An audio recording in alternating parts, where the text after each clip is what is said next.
बिस्मिल्लाहिर्रहमानिर्रहीम। अस्सलाम वालेकुम जी, कैसे हैं आप सब? उम्मीद है खैरियत से होंगे। 11th physics chapter number 2 vector and scalars. इस चैप्टर में हम पढ़ेंगे कि स्केलर क्वांटिटीज़ कौन सी होती हैं, वेक्टर क्वांटिटीज़ कौन सी होती हैं, इनकी डेफिनेशन, इनकी एग्जांपल्स, इनके हम कौन कौन से रूल्स अप्लाई करते हैं, कैसे फाइंड आउट करते हैं, हमें कैसे पता चलता है कि ये क्वांटिटी स्केलर है या वेक्टर है। ये सब कुछ हम देखेंगे इस चैप्टर में, ठीक है। तो फर्स्ट टॉपिक है जिसमें हमारे पास स्केलर क्वांटिटीज़ और वेक्टर क्वांटिटीज़ का इंट्रोडक्शन है, ठीक है। तो हम अपनी वीडियो को स्टार्ट करते हैं। उससे पहले आपने मेरे चैनल को सब्सक्राइब नहीं किया तो जल्दी से मेरे चैनल को सब्सक्राइब कर दें ताकि मेरी हर नई आने वाली वीडियो आप तक पहुंच सके। सबसे पहले हमारे पास स्केलर क्वांटिटीज़ कि हमारे पास स्केलर जो क्वांटिटीज़ हैं वो होती क्या है। ऐसी क्वांटिटीज़ जिनको हम उनकी मैग्नीट्यूड के ज़रिए जो है ना फाइंड आउट कर सकें, उनको हम कहते हैं स्केलर क्वांटिटीज़, ठीक है ना। ऐसी क्वांटिटी जिनको हम सिर्फ मैग्नीट्यूड से डिस्क्राइब कर सकें, कंप्लीट उनकी डिस्क्रिप्शन हम जो है ना उनकी मैग्नीट्यूड से निकाल सकें, ठीक है।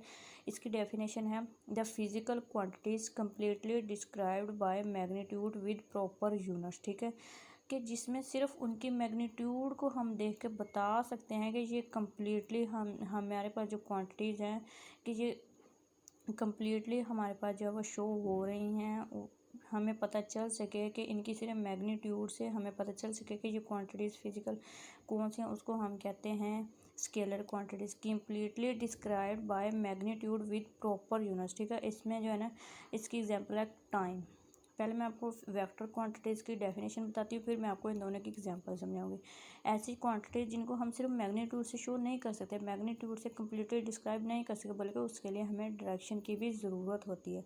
Completely describe by magnitude and direction, ठीक है। Completely describe by magnitude and vector जो है completely describe by magnitude and direction. Physical में हम स्केलर में हम क्या कहते हैं, ये भी फिजिकल क्वांटिटीज़ हैं, ये भी फिजिकल हैं, लेकिन इनको हम जो स्केलर है इनको हम मैग्नीट्यूड से कम्प्लीटली डिस्क्राइब करते हैं।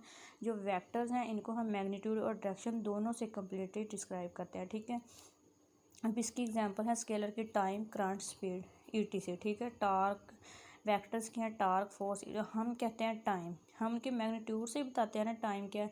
कभी हमने ये तो नहीं कहा कि टाइम इस सीमत में है, टाइम उस सीमत में है, कभी हमने टाइम की डायरेक्शन नहीं बताई, सिर्फ हम कहते हैं टाइम, ठीक है। इस तरह से करंट है, हमें पता है हम करंट फ्लो कर रहे हैं, हमारे पास कन्वेंशनल करंट और इलेक्ट्रिक करंट होता है, उसमें हम डायरेक्शन को बताते हैं, लेकिन वो करंट की डायरेक्शन नहीं बताते, वो हम उसमें जो इलेक्ट्रॉन फ्लो कर रहे थे उनकी डायरेक्शन, इसलिए हमारे पास जो करंट है वो एक स्केलर क्वांटिटी है। उसके बाद स्पीड भी हमारे पास एक स्केलर क्वांटिटी है, इसकी मैग्नीट्यूड से हम इसको कम्प्लीटली डिस्क्राइब कर सकते हैं। लेकिन हमारे पास जो टार्क है वो एक वेक्टर क्वांटिटी है। कैसे? टार्क की डायरेक्शन होती है क्लॉकवाइज, एंटी क्लॉकवाइज, ठीक है ना। इसको हम मैग्नीट्यूड से कम्प्लीटली डिस्क्राइब नहीं कर सकते। इसी तरह से फोर्स है, उसकी भी डायरेक्शन होती है कि फोर्स हमारे पास अपवर्ड है, डाउनवर्ड है, राइटवर्ड है या फिर लेफ्टवर्ड है, ठीक है। तो इस तरह से इसकी भी क्या होती है, डायरेक्शन होती है। तो ये हमारे पास क्या है, एक वेक्टर। हमारे पास स्केलर क्वांटिटीज़ होती हैं, उनको हम जो है ना सिंपली अर्थमेटिक रूल्स अप्लाई करके उनको हम ऐड कर सकते हैं, सब्ट्रैक्ट कर सकते हैं, मल्टीप्लाई कर सकते हैं, ठीक है, सिंपल रूल्स के ज़रिए, सिंपल जो हमारे प्लस माइनस के रूल होते हैं उनसे।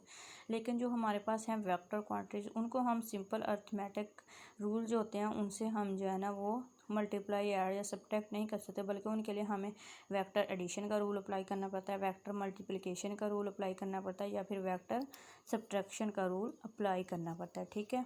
नेक्स्ट है representation of a vector. Vector को हम किस तरह से रिप्रेजेंट करते हैं, बाय लेटर से, ठीक है, लेटर्स के ज़रिए और ग्राफिकली।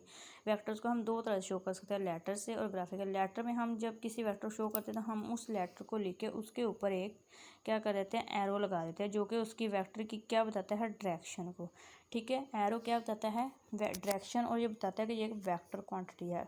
लेटर से हम कैसे शो करते हैं, सिंपल एक वर्ड के ऊपर हम एरो लगा देते हैं तो वो वेक्टर की जो एरो होता है डायरेक्शन को शो करता है, और जो हमारे पास वर्ड होता है वो इसकी मैग्नीट्यूड को शो करता है, ठीक है। अब magnitude of a vector, in vector की मैग्नीट्यूड को हम कैसे शो करते हैं, उसको हम सिंपली ए से शो कर देते हैं। जैसे हमारे पास कोई एक वेक्टर है, उसका अगर हम, ठीक है, वेक्टर को शो करें तो उस पर हम एरो लगा देंगे तो वेक्टर को, लेकिन अगर हमने उसकी सिर्फ मैग्नीट्यूड शो करवानी है तो उसको हम सिंपली ए कर देंगे, या फिर जो है ना इसको ये मोड में हम लिख देंगे तो हमारे पास क्या आ जाएगी, उसकी मैग्नीट्यूड।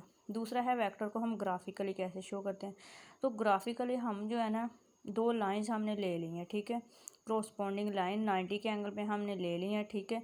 उसका हम एक लाइन ड्रा करते हैं सीधी, ठीक है। उसके आगे हम एरो हेड लगा देते हैं। जो हमारे पास ग्राफिकली शो करने का तरीका है कि जो हमारे पास सिर्फ लाइन है सीधी, वो शो करती है वेक्टर की मैग्नीट्यूड को, लेकिन जहाँ पे हमने एरो हेड लगा दिया तो एरो हेड किसको शो करता है, वेक्टर की डायरेक्शन को शो करता है, ठीक है। यहाँ पे मैंने लेट्स सपोज एक वेक्टर ले लिया है ए, ठीक है। मैंने क्या ले लिया, ए एक वेक्टर ले लिया। तो ये जो इसको मैंने ग्राफ पे एक लाइन से शो करवाना है, ठीक है। तो जो जो लाइन है ये वेक्टर की मैग्नीट्यूड को शो करती है, लेकिन जो एरो हेड है ये वेक्टर की किसको शो करता है, डायरेक्शन को शो करता है, ठीक है।